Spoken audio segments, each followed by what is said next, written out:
Children, we have already learnt that for a closed plane figure, the perimeter is the distance around its boundary and area is the region covered by it. We found the area and perimeter of various plane figures such as triangles, rectangles, circles, etc.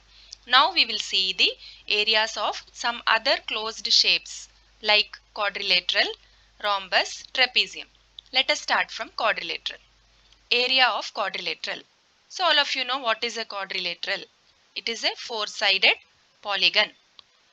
Now here when you look at the quadrilateral, you can see that the diagonal AC divides the quadrilateral into two triangles, and you can see the perpendiculars dropped from the opposite vertices on the diagonal.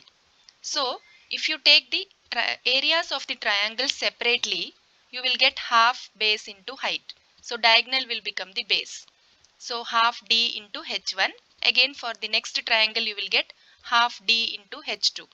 Now if you add the areas of these two triangles, you will get the area of the quadrilateral.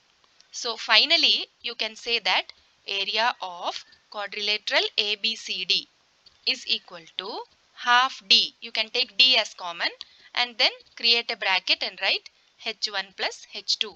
So half d into h1 plus h2. Here d denotes the diagonal and h1 and h2 are the perpendiculars dropped from the opposite vertices. Or you can say heights.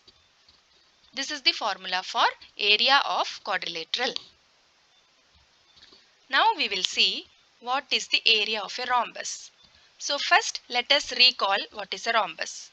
Rhombus is again a four-sided polygon. It is actually a parallelogram in which all the four sides are equal and the diagonals are perpendicular bisectors. Diagonals are perpendicular bisectors. So diagonals meet at right angles. So you can see inside the rhombus, four right-angled triangles are formed.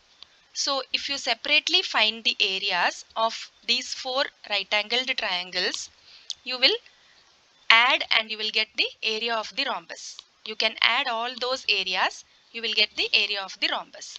Finally, it will be derived as area of rhombus is equal to half d1 d2. You need not learn the derivation, but you should know how it has come and you should also remember the formula. Half into product of the diagonals. Half d1 d2, where d1 d2 are the lengths of the diagonals. This is the formula for area of rhombus. Now we will see what is the area of a trapezium. So we should recall what is a trapezium now.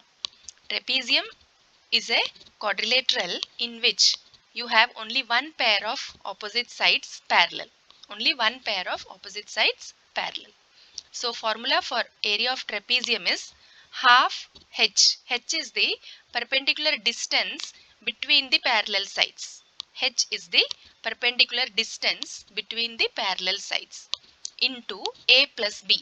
Here a plus b means sum of the parallel sides. Sum of the lengths of the parallel sides. Okay, so this derivation is given in your textbook, page number 172. If you are really interested, you can go through the derivation. Now here if you look at the trapezium, it is divided into two triangles on either sides and a rectangle in the middle. Perpendiculars are dropped from the opposite vertices. So separately if you take the areas of the triangles and the area of the rectangle in the middle, you will add and you will get the area of the trapezium. This derivation is given in the textbook. It is not necessary to learn the derivation, but if you are interested, you can go through page number 172. So formula for area of trapezium is half h into a plus b.